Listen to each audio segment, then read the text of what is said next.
Hey buddy, I got us a couple beers. You wanna watch the game?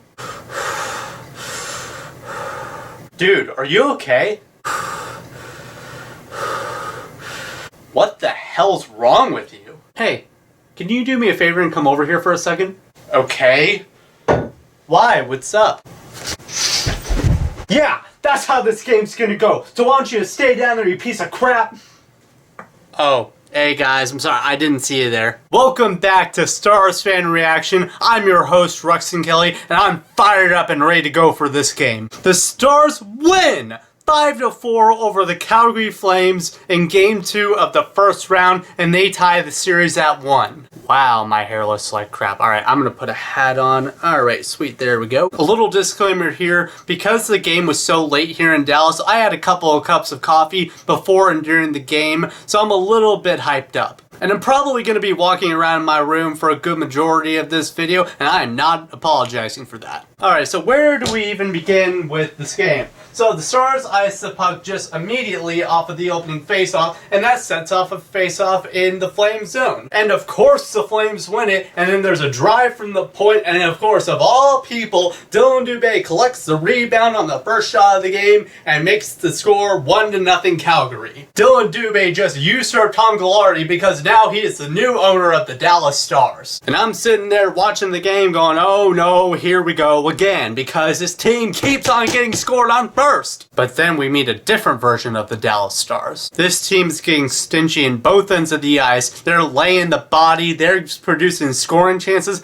and they just overall look like a different team from top to bottom. Bowness did shake up the lineup a little bit, however, he did two things that I really liked and one thing that I really disliked, but I'll get to that later. First off, he reunited the Benn, Seguin, Radulov line, which I really like. I love to see those three players together. But he also kept the Gurianov-Pavelski line intact, which I thought played really well last game. 2 minutes and 42 seconds into the game, the Stars are on the attack, and they get a shot on Talbot, and the rebound comes out, and they're scrambling for it, they're poking away at it, and Radulov pokes it in. They say it went off of Seguin's stick, but I never really saw it touch his stick, so I'm just going to go ahead and say it. Radulov scores, and it's tie game. The Stars are overall just playing with more firepower and more aggression, and they're putting so much pressure on Calgary. And at one point, Jamie Benn put a little hip check on the groin of Matthew Tkachuk, and oh, he looked shaken up after that hit. They're just doing absolutely everything to rough up the Flames, and even freaking Radek Faksa of all teams is like pushing guys around after the whistles. And I'm like, dude,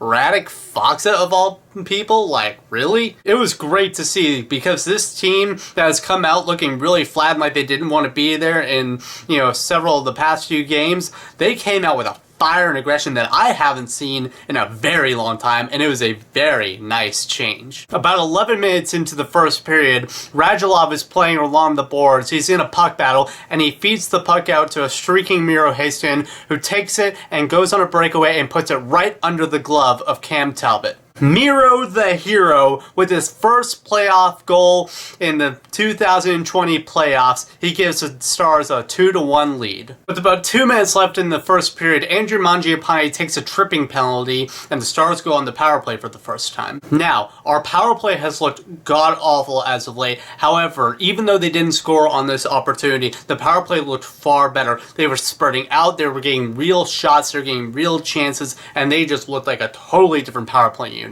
The first period ends and the Stars are completely outplaying the Flames in every way possible, and I'm thinking to myself, please, whoever's giving the speech, Bowness or Benn, just please focus on keeping up that intensity, because that will give us the best shot to win. At about 5 minutes into the second period, Miro Haston is just along the near boards, and he's fighting for it, and he picks it up and he throws it short side on net, and it somehow sneaks through for a second goal of the game. 3-1 Dallas. With about 7 minutes left in the period, Derek Forbort is holding the puck at the line, and he throws one on Bishop, and it somehow sneaks through.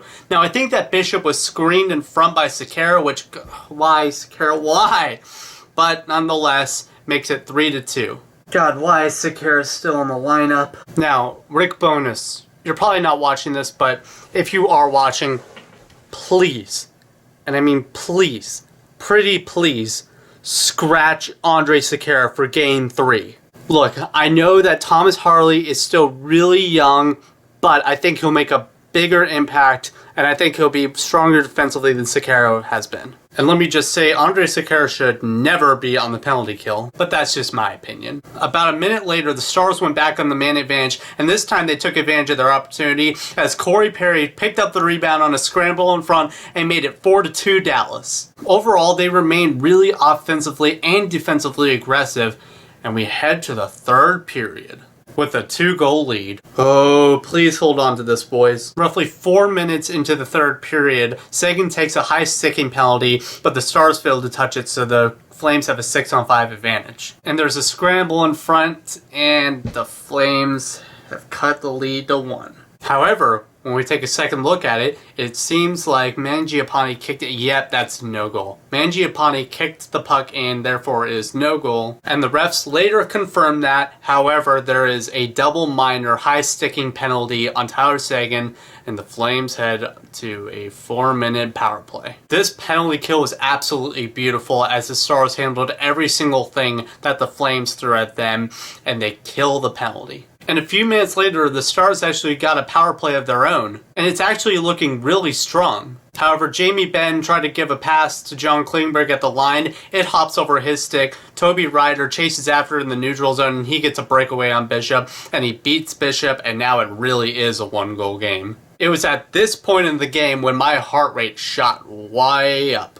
However, the Stars go back on the offensive, and Radulov enters the zone with speed, and he goes around the defense. Oh no. He takes a holding penalty with less than 4 minutes left, and the Flames get a huge power play. Giordano throws one in front of the net. Oh, come on!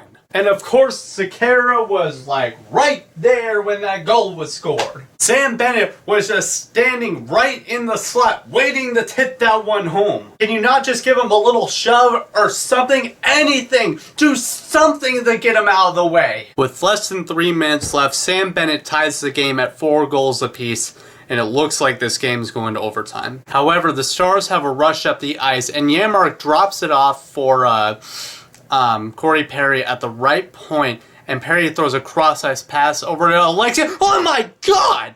No freaking way! Oh my god! Let's go! Jamie Alexiak with a beautiful one-time from a beautiful pass from Corey Perry gives the Stars the lead 5-4 with about 40 seconds left. The Flames would pull Talbot with about 30 seconds left, but they did not have enough time to push, and the Stars hang on to win 5-4. You know, there are a lot of Stars fans out there that are kind of looking at this game as a loss of sorts because of the way that they collapse at the end of the third period. And I get that to a degree. Like I understand how people could look at it that way. But to me, this was a resounding victory because it was the first time in a long time that the Stars really roughed up their opponent and used the body to impose their will. And they've looked so lackadaisical in several games as of late, and they did not look that way at all tonight. I think that if they play that way throughout the entire series, I think that they actually have a chance. I've obviously criticized this offense a good bit as of late, but wow, did they show up tonight. They came to play hungry and feisty and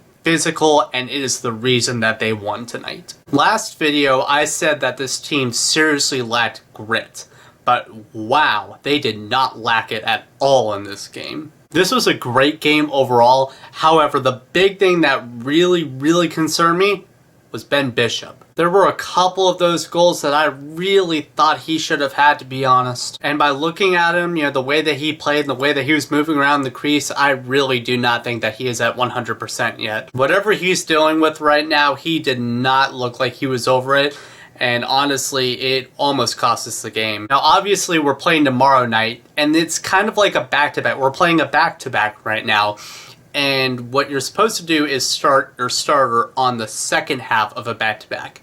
And Dobby is getting the start on the second half. So does that mean that Dobby is the #1 starter for now? It hasn't been confirmed that he's the #1 goaltender right now, but it's just a thought. Like I said at the beginning of the video, please, for the love of God, scratch Sekera. There were 2 separate penalty kills that I noticed that Sekera was on the ice for the front half of penalty kill, and that should not be the case at all whatsoever. This man is the worst defenseman on our team, and he keeps on giving up chances left and right.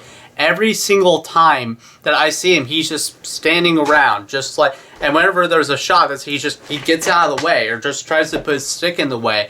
And I know for a fact that if Roman Polak was still playing, he would not be doing that. He would get in front of that puck and he would be like, yeah, hit me. I dare you. I don't feel pain. And I know that Hastings is a really young player and he's still on his rookie contract, but the fact that we're paying him less than $1 million and we're paying Sekera 1.5 is borderline a sin. In my opinion, if Bonus scratches Sekera and puts in Thomas Harley, if the Stars' offensive defense plays opportunistic and feisty like they did in that game, especially with Dobie in net, I think that they win Game 3. Calgary just looked flat out broken midway through the third period. I mean, their spirits just looked broken. They looked down. I think if the Stars use the body to impose their will again, that they will win Game 3. Anyways, guys, that's it for this video. Thank you so much for watching.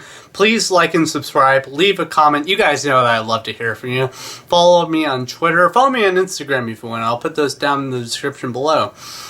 And hopefully we can get another W in Game 3. This team looked really good tonight, so hoping that we can repeat that. Anyways, stay safe, and peace, guys.